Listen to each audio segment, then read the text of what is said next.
जय हिंद साथियों, स्वागत है आपका एनसीईआरटी क्लासेस के ऑनलाइन प्लेटफॉर्म पर। मित्रों, हम लोग मॉडल पेपर का प्रैक्टिस करा रहे हैं। आज का जो हमारा मॉडल पेपर है वो संस्कृत के संधि से रिलेटेड है। तो साथियों चलिए शुरू करते हैं। पहला प्रश्न आपके स्क्रीन पर, गुरुपदेश शब्द में प्रयुक्त संधि क्या है? मित्रों, जो गुरुपदेश है इसमें जो संधि है वो कौन सी संधि है? दीर्घ संधि। क्यों? क्योंकि गुरु गुरु प्लस उपदेश। अब इसमें जो मात्रा है बड़ा उ की मात्रा है, इसलिए कौन सी संधि हो जाएगी? दीर्घ संधि। एक होता है गुरोपदेश। अब इसमें कौन सी संधि हो जाएगी? इसमें हो जाएगी गुण संधि। तो इन दोनों में कंफ्यूज नहीं होना है, क्योंकि यहाँ पर दीर्घ और गुण दोनों दिया है। जल्दीबाजी में लोग गुण को भी लगा देते हैं, इसलिए इसको बहुत अच्छे से देखिएगा, फिर जाके अपना ऑप्शन चूज करिएगा। नेक्स्ट क्वेश्चन, मनोरथ में संधि है। मनोरथ में कौन सी संधि है? विसर्ग संधि। किस सूत्र से? सस जुसो रूह सूत्र से। ठीक है। नेक्स्ट क्वेश्चन आपका है, विसर्ग संधि का उदाहरण है। इसमें आपको विसर्ग संधि का उदाहरण बताना है। और कौन सा उदाहरण है? नमस्ते। नमस्ते का क्या होगा विच्छेद? नमः ते। तो ये आपका विसर्ग संधि का उदाहरण है। जो तल्लय है, तल्लय में कौन सी संधि है? व्यंजन संधि है। और इसका जो विच्छेद होता है तत् धन लय। महौषधि में कौन सी संधि है? वृद्धि संधि। और सन्मित्रम में कौन सी संधि है? सन्मित्रम में भी विसर्ग संधि, व्यंजन संधि है। व्यंजन संधि। ठीक। इसका जो विच्छेद होगा क्या होगा? सतधन मित्र। ठीक है। नेक्स्ट क्वेश्चन, प्रेजते। बहुत ही अच्छा सवाल है, क्योंकि जो आयोग है, आयोग ऐसे ही प्रश्न बनाता है। आप उस प्रश्न में परेशान रहें और आयोग सोचता है कि गलती हो जाए।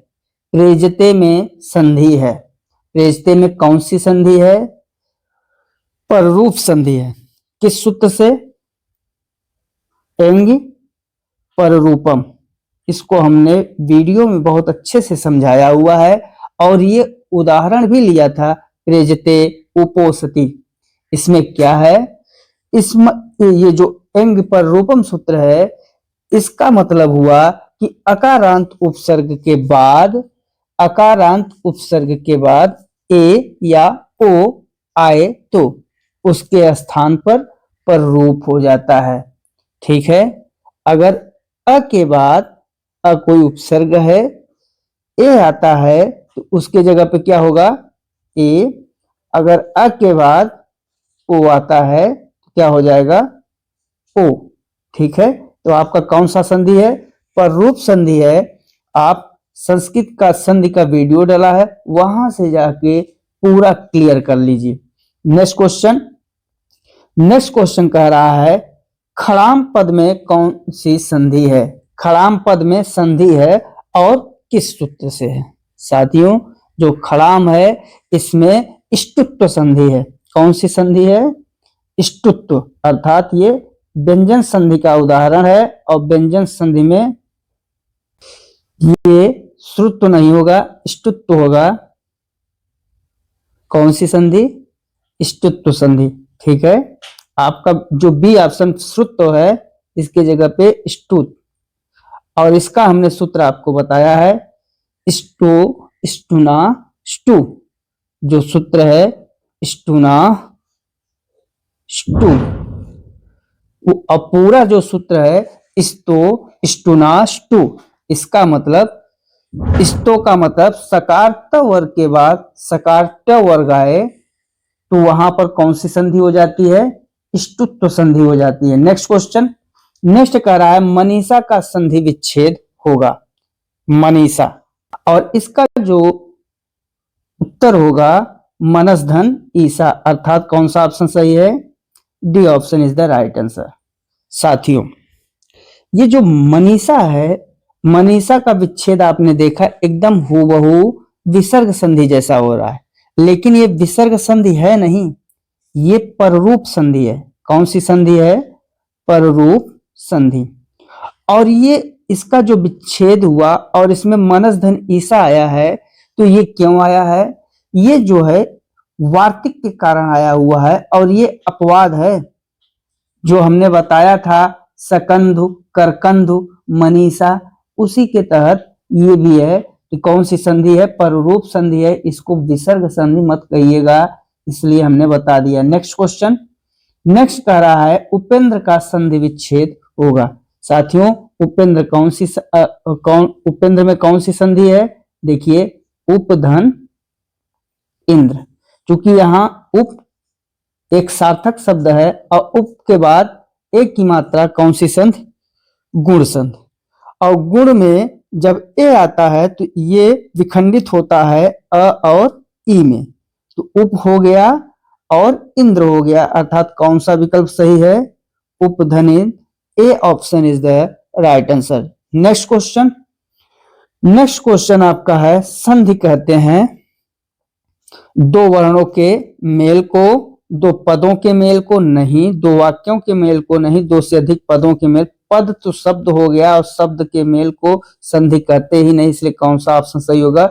ए option is the right answer. जब दो वर्ण आपस में मिलते हैं तो उसे क्या कहा जाता है? संधि कहा जाता है। संधि का पर्यायवाची जोड़ होता है और संधि का विलोम क्या होता है? विच्छेद। इतना ध्यान देते रहिएगा। नेक्स्ट क्वेश्चन क्या कह रहा है? अत्यधिक। अत्यधिक में कौन सी संधि है? अत्यधिक आपको पढ़ाया जा चुका है। अत्यधिक अगर यह व के पहले आधा अक्षर आए, कौन सा? आधा अक्षर आए और सार्थक शब्द न हो, सार्थक शब्द न हो, तो वहां पर कौन सी संधि हो जाती है? यण संधि हो जाती है। कौन सी संधि? यण संधि। ठीक है, तो यहां से कौन सा ऑप्शन सही होगा? C option is the right answer. Next question, Umesh शब्द में किस सूत्र से संधि की गई है? मतलब उमेश शब्द में किस सूत्र से संधि की गई है? साथियों, सबसे पहले आपको उमेश में संधि पहचानना होगा, फिर उसका सूत्र बताना होगा। तो उमेश में कौन सी संधि है? देखिए, यहां पर उमा एक सार्थक शब्द है, उसके बाद एक की मात्रा, तो कौन सी संधि है आपका? गुण संधि। कौन सी संधि? गुण संधि। अब गुण संधि का जो सूत्र है वो क्या है? आद गुण। तो यहां से कौन सा विकल्प सही होगा? B option is the right answer. Next question क्या कह रहा है? हितोपदेश में संधि है। हितोपदेश। अब हितोपदेश में हित आपका सार्थक शब्द है और सार्थक शब्द के बाद किसकी मात्रा? ओ की मात्रा आता है, तो वहां पर कौन सा संधि होगा? गुण संधि, अर्थात B option is the right answer. मित्रों, नेक्स्ट क्वेश्चन, तल्लय। यहां पर तल्लय में संधि विच्छेद, संधि विग्रह पूछ रहा है, अर्थात संधि विच्छेद। साथियों, जो तल्लय है, अभी तल्लय के बारे में बताया कि तल्लय एक व्यंजन संधि है। कौन सी संधि है? व्यंजन संधि है, और इसका विच्छेद भी किया था ततधन लय। ततधन लय आपको मिल गए। अच्छा, ये किस सूत्र से हुआ है? झलाम जस वंते सूत्र से। झलाम जसो अंत्य सूत्र से ये हुआ है। ठीक है, तो इसका ऑप्शन कौन सा सही है? ए option is the right answer. Next question क्या कह रहा है? मनोर्थ का संधि विच्छेद होगा। मनोर्थ का संधि विच्छेद होगा। मनोर्थ का क्या होगा संधि विच्छेद?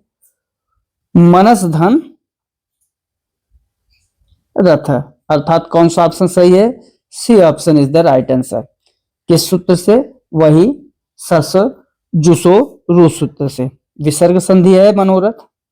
नेक्स्ट क्वेश्चन, व्याकरण से संबंधित संधि नहीं है। स्वर संधि व्याकरण से संबंधित है, व्यंजन संधि व्याकरण से संबंधित है, विसर्ग संधि व्याकरण से संबंधित है, अर्थात कौन सी संधि नहीं होती है?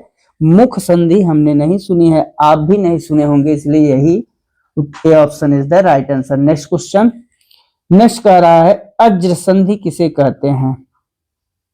यहां पर अच संधि होना चाहिए, ठीक है, ये अच संधि।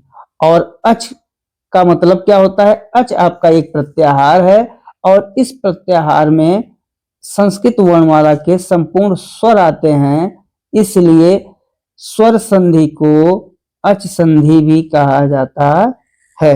नेक्स्ट क्वेश्चन, नेक्स्ट क्वेश्चन आपका है पावक शब्द का संधि विच्छेद होगा। साथियों, पावक, यहां पर देखिए कोई सा आव है, इसको कैसे लिखेंगे? प आ क, इस ढंग से लिखेंगे पावक को।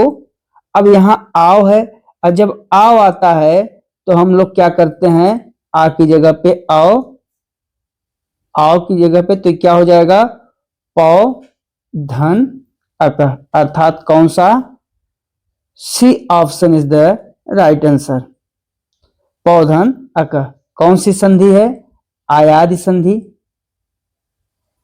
आयादि संधि के लिए हमने ट्रिक बताया था कि सामान्यतः 3 ही अक्षर के होते हैं और बीच में अय आय अवि आ ऐ अवि जरूर आता है, और यहां देखिए आओ आया हुआ है। नेक्स्ट क्वेश्चन, नेक्स्ट क्वेश्चन है जगदीश में किस सूत्र से संधि हुई है?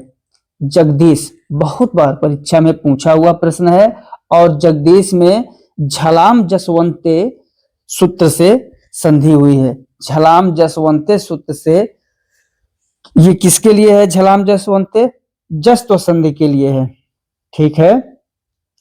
नेक्स्ट क्वेश्चन, नेक्स्ट क्वेश्चन आपका है ब्रह्मर्षि शब्द में प्रयुक्त संधि है। जो ब्रह्मर्षि है इसमें कौन सी संधि होगी? इसमें आपका गुण संधि होगा। कैसे? लिखिए ब्रह्म अर सी, इस ढंग से लिखेंगे।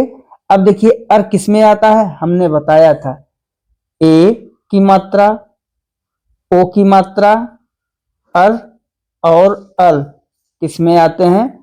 गुण संधि में, इसलिए कौन सा ऑप्शन सही होगा? C option is the right answer. Next question, रामश्चिनोत पद का संधि विच्छेद होगा।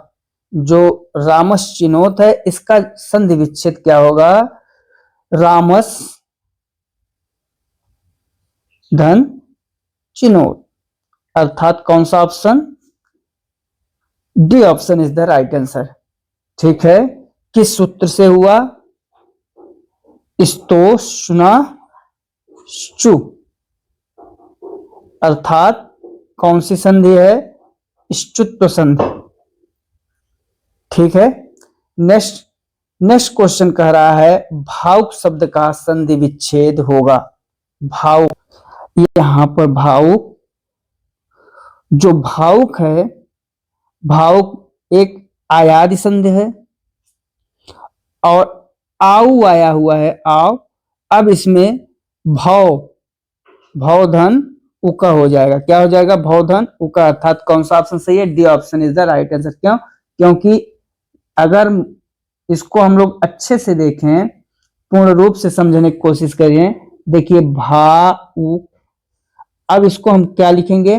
भ आव उक, लिखा आओ आया और आओ की जगह हम लोग औ की मात्रा लगाते हैं तो ये क्या हो जाएगा? भव धन उक, अर्थात कौन सा ऑप्शन सही? D option is the right answer. Next question, next question कह रहा है हरिवंदे पद में कौन सी संधि होगी? बहुत ही अच्छा सवाल है। जो हरिवंदे है इसमें मो अनुस्वारम सूत्र से संधि होती है। नेक्स्ट क्वेश्चन, नेक्स्ट क्वेश्चन कह रहा है हितोपदेश में किससे संधि की गई है? फिर वही सवाल रिपीट हो गया है। आद्गुण सूत्र से हितोपदेश गुण संधि है और इसका जो सूत्र होता है क्या होता है, आत गुण। नेक्स्ट क्वेश्चन है आपका सच्चरितम पद का संधि विच्छेद होगा। जो सच्चरित है, सच्चरित का जो संधि विच्छेद है सतधन चरितम। ठीक है, कौन सा सूत्र, स्तो स्ना स्तो स्तो शुना श्चु अर्थात श्चुत्व संधि। ठीक है, नेक्स्ट क्वेश्चन कौन सा ऑप्शन सही है, B option is the right answer. Next question क्या कह रहा है, धीसह पद में संधि है। धीसह, जो धीसह पद है उसमें कौन सी संधि है, दीर्घ संधि है, और इसका जो विच्छेद होगा धी धन ईस। ठीक है, नेक्स्ट क्वेश्चन है गंगोदकम। गंगोदकम पद का संधि विच्छेद होगा। गंगोदकम में कौन सी संधि है, गंगोदकम में गुण संधि है, इसलिए इसका होगा गंगाधन उदकम, अर्थात कौन सा ऑप्शन सही है, D option is the right answer. Next कह रहा है पवित्रम संधि में विच्छेद होगा।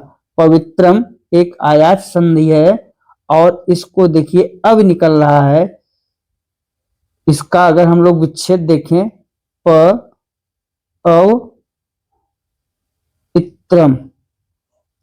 ठीक है, अब अ की जगह क्या लिखेंगे, पो, ओ की मात्रा लगता है ना, पोधन इत्रम, अर्थात कौन सा ऑप्शन सही है,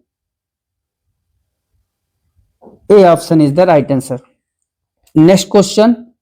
नेक्स्ट है आपका हरिशधन सेते में संधि किस सूत्रानुसार होगी। जो हरिश सेते है इसमें किस सूत्र के अनुसार संधि होगी, हरिशधन सेते आपका श्चुत्व संधि है, इसलिए श्चुत्व संधि का जो सूत्र होता है स्तो शुना श्चु। कौन सा ऑप्शन सही है, ए option is the right answer. Next question आपका है दैत्यारी। दैत्यारी में कौन सी संधि है, जो दैत्यारी है, दैत्यारी में कौन सी संधि है, दैत्यारी में आपका स्वर संधि है। नेक्स्ट है नायक और नायक का संधि विच्छेद। नायक 3 अक्षर का और इसमें आय है, न आय और क, यही 3 है। अब जब आय है तो इसके जगह पे क्या होगा, आय, तो ये हो जाएगा नय धन अक, अर्थात C option is the right answer. Next question है सकार का सकार से योग होने पर क्या परिवर्तन होता है। जब सकार का सकार से योग होता है तो जो परिवर्तन होता है वो परिवर्तन क्या है, इसके बारे में बताना है हमको। और ये चीज किसमें होता है, श्चुत्व संधि में होता है। किसमें, श्चुत्व संधि में, और हाँ श्चुत्व संधि में ही होता है, और इसका सकार का सकार ही हो जाता है। जब सवर्ण रहे और श्चुत्व संधि में इसका हम लोग करते हैं तो क्या हो जाता है, सवर्ण हो जाता है, अर्थात सकार का सकार हो जाता है। नेक्स्ट क्वेश्चन, कौन सा ऑप्शन इसका सही है, इसका बी ऑप्शन सही है, B option is the right answer. Next question, उपोषित में संधि है।